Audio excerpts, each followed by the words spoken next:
I'm unsure how to add a class and need help. I have an opening. Do you have an ad sheet for me to sign? Yes, I have an ad sheet. After I sign it, you must take it to the admissions and records office to add the class. Do you know where that is? No, I'm not sure. When you cross the quad, the office is right in front of you. Go inside and follow the signs to the correct line. Thanks. I understand what to do now. It should be easy to find. After you add the class, check with me in a few weeks to make sure that you are on my roll sheet. That sounds good.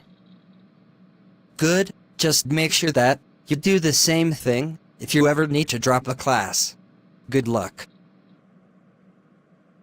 If you like this video, do not forget to subscribe my channel and also encourage me